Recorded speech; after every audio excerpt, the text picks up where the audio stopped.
So, welcome to my presentation for the current fashion retail landscape. To understand the current landscape, obviously, we have to look back. So, in 2019, for the high street and online retail, 262 retail stores fell off the UK high street. In April 2019, House of Fraser were operating at a £55.6 million loss, and during April, Debenhams also went into administration. In November 2019, only 29% of shoppers during Black Friday bought fashion related items, and over 80% of all sales during the Black Friday period were online. This had a massive effect for high street retailers as they had to slash their prices by 50% in the Christmas period. During this time as well, retailers were preparing for higher costs due to Brexit, which were estimated to increase by 2020.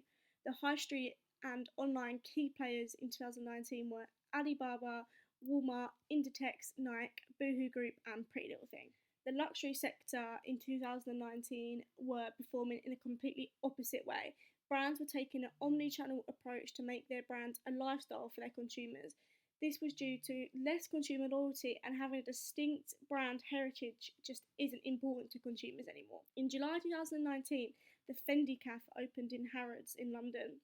This just really proved to the world of retail that consumers were craving more than just a transaction with brands. They wanted an experience, something that a different way that they can interact with their favourite luxury brands. And the luxury department stores were on the rise compared to those on the high street.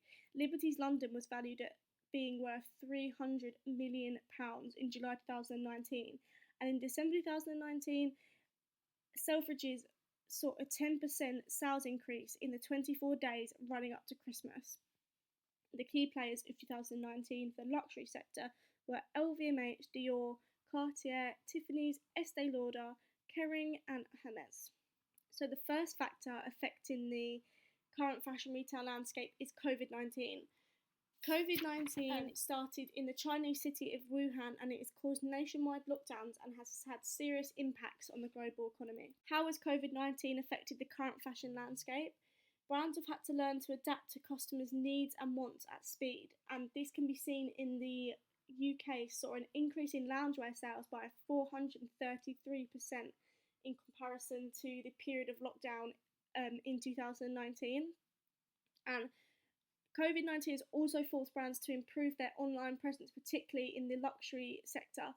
Luxury brands do not have big e-commerce strategies, as they want brands to come into store, into concessions, to have a much more tailored and personal experience. Another factor affecting the current fashion retail landscape is the Black Lives Matter movement. The Black Lives Matter movement was started in 2013 by three activists, Alicia Garza, Opal Tometi and Patrisse Cullors.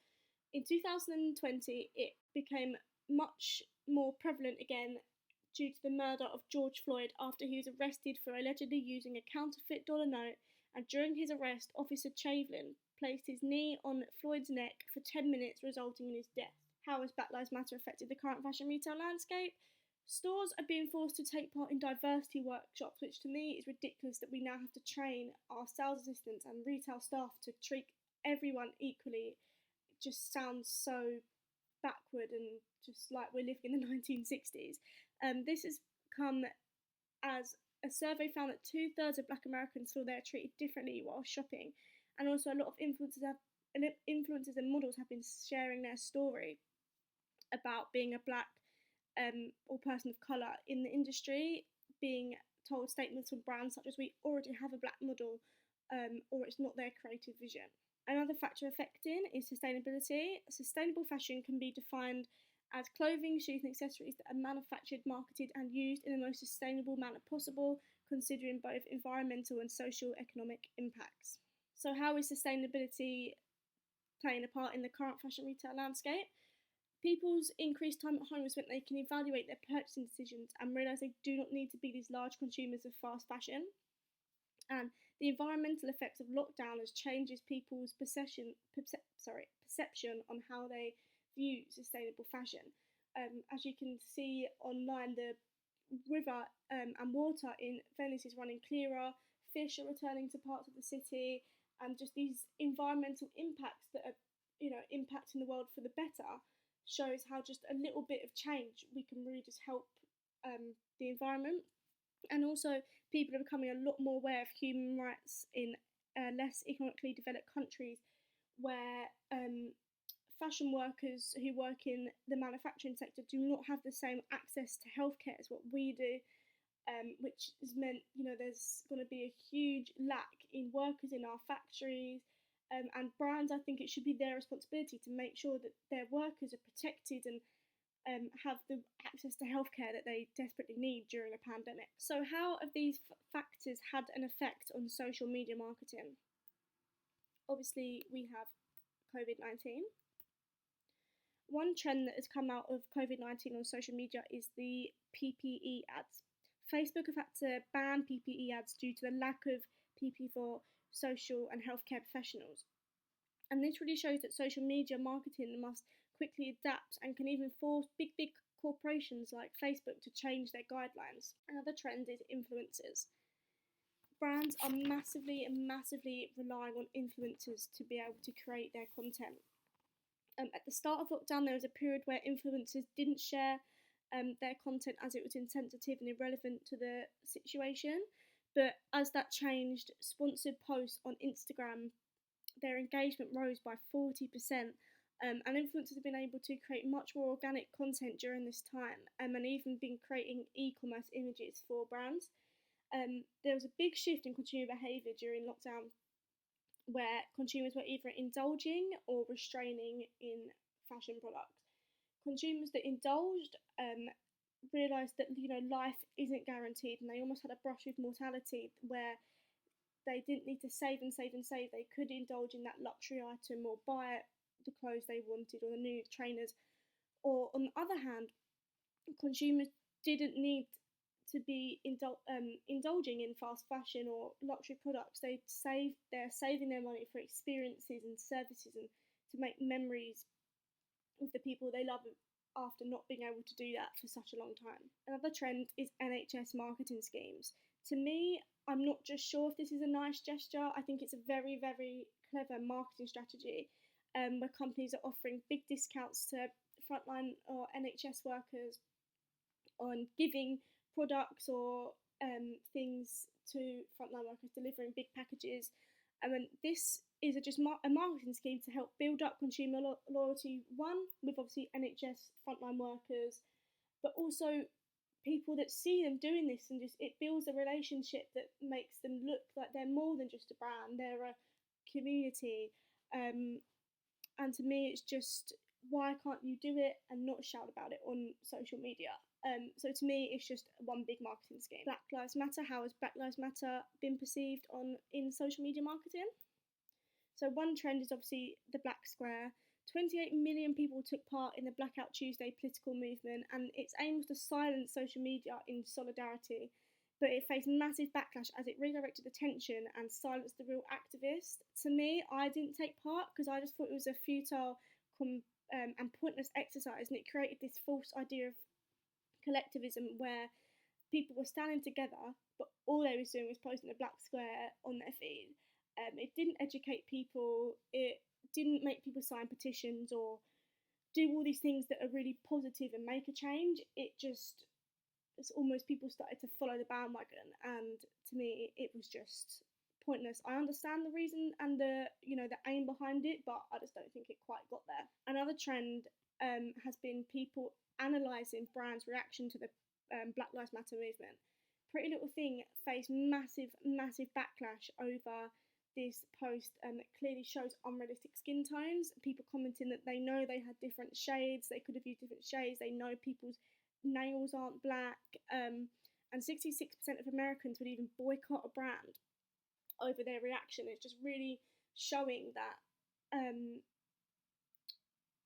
people are just more aware of what is going on in the industry, and even a brand standing with a movement isn't enough. Brands need to get it right and get it perfect, because people just aren't taking the brands, like standing in solidarity just at face value anymore. Another trend is deeper understanding. Nike put out this video to stand in solidarity with the movement, claimed their slogan "Just Do It," changing it to "For once, don't do it." Again, it's building up this big inclusive brand image, but when you look at their top 5, CEO head people, they're all white, and this is just the top 5. When I looked a lot into this, there's a list of 20 people, and they were all white. And this again shows that people have a deeper understanding of what is going on in the industry, and again, they're not taking social media posts at face value. They're doing their research and doing analysis and confronting the brands about this. And it's sustainability. One trend that's come out of sustainability is stereotyping. A lot of brands, when promoting their sustainable products, use playful and comedic language such as naked and undressed. And this just really undermines the whole issue with sustainability. It's not taking it seriously, it's using this comedic language, and it just makes consumers feel that, oh, like, yeah, they're using these earthy tones and putting their campaigns in a big field of 2 girls running around in really basic dresses and just making a big joke of it. And it's not a joke, it needs to be taken seriously, and it almost creates this almost type of like vegan or vegetarian prejudice, where people sort of say like, oh, I'm not vegan, like, and just almost creates this like stereotype that really needs to be forgotten, got rid of. Another trend is education. The hashtag Who Made My Clothes was inspired by the Rana Plaza incident by Solo Di Castro and Carrie Summers. They created it to unite everyone in the fashion industry, from top level designers to fashion workers in less economically developed countries, and it was created to help change the way clothing is sourced and produced and consumed. Carrie Summers and Orsola Di Castro also created the Fashion Transparency Index, which could also be perceived as a marketing tool, as brands want to be seen on this report and to be seen as this transparent, sustainable brand.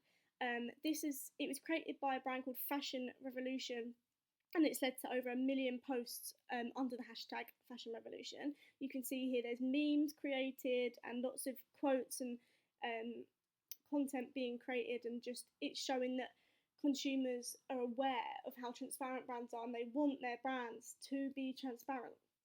So for 2020, the highest scoring brand in transparency was H&M Group and Adidas, and the lowest was Claire's and Fashion Nova. So how will the industry learn from this? Social media alone, their posts and marketing isn't enough anymore. People are so wise now to the facade that brands make on fashion on social media. I don't understand. There's a gap between what a CEO can come out and say in front of thousands of people, and if he's caught lying, it will cause a massive stir. But it seems on social media there's almost like a mask, and you can say what you want and stand in solidarity with all these movements, but actually it's not true. And it's sort of like okay to do that on social media, and to me, I don't understand why. And brands need to understand that consumers are a lot more caught on now to this facade that they create. So thank you for listening. Here are my references, and thank you very much.